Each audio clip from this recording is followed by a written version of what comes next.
is graduating today summa cum laude and with departmental honors from the Swinson College of Science and Engineering with a double major in applied physics and mathematics.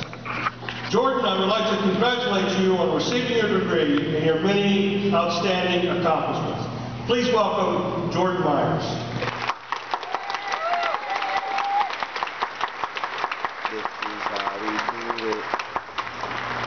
What's up? What's up? I did not expect this many people. I don't know what I expected, but not this many people. Well, before I get to the speech that my personal speechwriters have been working hard on for the past few months, I want to take a second to draw everyone's attention to how awesome all of us are. We flippin' did it, you guys. Each one of us undergrads now holds 100% more bachelor degree than 72.5% of the American public. Don't Google that, don't Google that. And those of you graduating with master's degrees, well, you successfully avoided the real world for 2 more years, right? That's worth celebrating. Might as well maybe get a few more and go for the PhD, guys. But all kidding aside, though, I had a lot of fun preparing this speech. When I told my friends I got selected to do this, every one of them, and I'm not kidding you guys, every single one of my friends reacted the same way.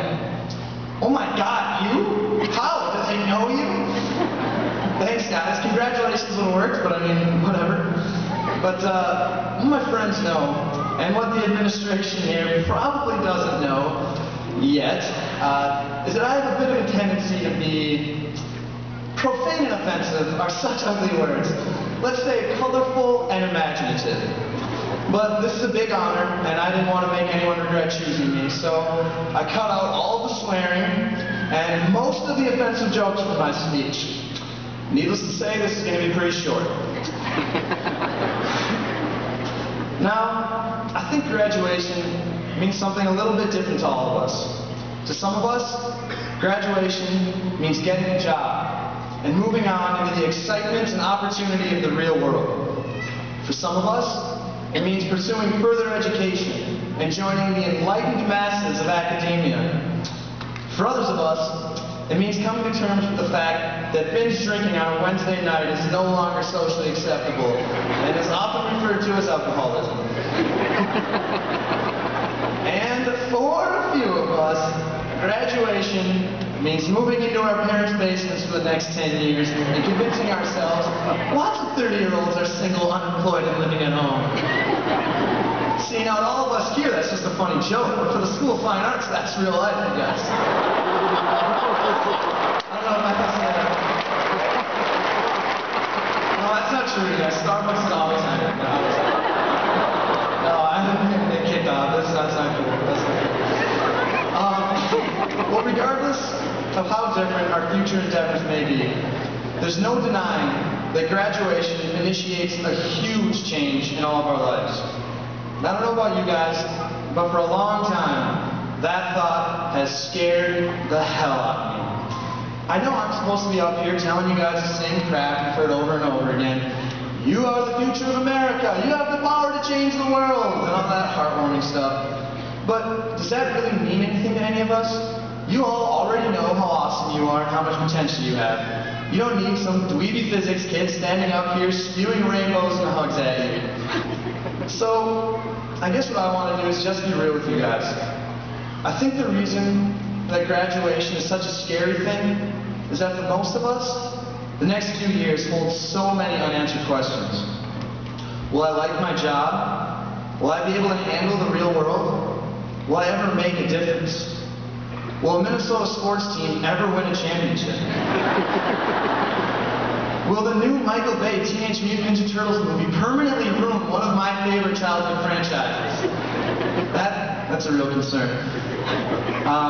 But the more I thought about these questions, the more I realized that none of them have inevitable, ominous answers that we can't avoid. Well, except for 2 of them, but that's whatever. Graduating from college may not mean that all of our lives are going to be perfect, but it does mean that we stand in control of our own destinies.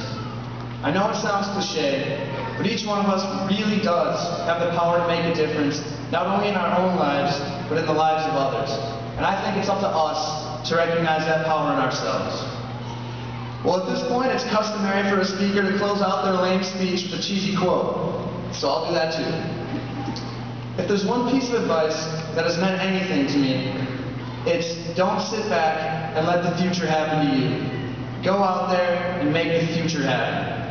It's pretty cheesy, isn't it? It's really cheesy, but I really do hope that every one of us has the courage and the initiative to make our lives as amazing as we know they were meant to be. Well, thanks for fighting through the hangovers and listening to me talk for 4 minutes. I've had a phenomenal 4 years, and I'm going to miss all of you. Well, most of you. Some of you. Thanks, guys, and good luck out there.